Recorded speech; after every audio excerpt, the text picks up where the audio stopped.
فوجی کی جان از قلم زور واشے قسط نمبر 6۔ عائشہ بولی، بابا آج ایک سینئر ڈاکٹر نے ڈانٹا تھا اور 2 دن کی نائٹ ڈیوٹی بھی لگا دی ہے میری۔ دانیال صاحب اپنے بچوں سے بے شک بہت پیار کرتے تھے، لیکن انہوں نے کبھی انہیں بگاڑنے کی کوشش تک نہ کی تھی، کیونکہ وہ جانتے تھے کہ اگر بچے ایک دفعہ بگڑ گئے تو پھر انہیں کوئی سیدھا نہیں کر پائے گا۔ وہ بولے، آپ نے اپنے سینئر سے بدتمیزی کی تھی؟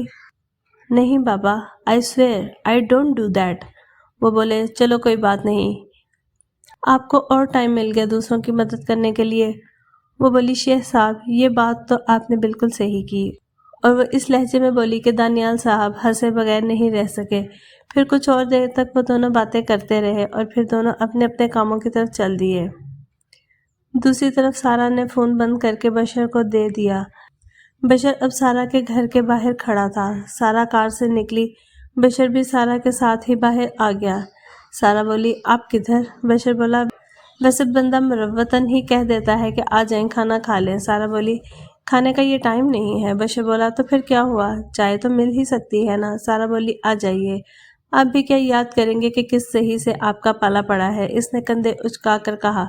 بشر بولا، اچھا جی۔ سارہ بولی، ویسے تو آپ لوگوں کے بارے میں مشہور ہے کہ آپ لوگ بڑے کنجوس ہوتے ہیں۔ بشر بولا، چلیے یہ بات بھی آپ کی مان لیتے ہیں۔ وہ لوگ لان میں سے چل کر آگے گھر میں داخل ہوئے۔ سارہ کی امی نور بیگم دروازے پر کھڑی اس کا انتظار کر رہی تھی۔ سارہ اندر داخل ہوئی۔ السلام علیکم ماما، میں آپ کے لیے ایک مہمان لائی ہوں، دیکھیے۔ بشر اندر آیا تو نور بیگم بولی، بشر بیٹا آپ؟ بشر بولا، السلام علیکم آنٹی، کیا حال ہے آپ کا، ٹھیک ہے؟ نور بیگم بولی، اللہ کا شکر ہے بیٹا، تم سناؤ؟ بشر بولا، میں بھی بالکل ٹھیک ہوں۔ وہ بولی، بیٹا آ جاؤ، میں نے ابھی چائے بنوائی ہے، اندر لاؤنج میں آ جاؤ۔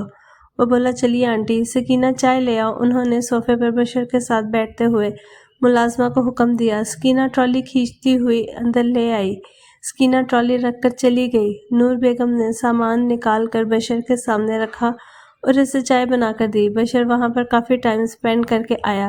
اتنی دیر میں سارہ اپنی آپ سے الجھتی رہ گئی، وہ اس شخص کو اپنا دل دے چکی ہے یا صرف یہ دھوکہ ہی ہے؟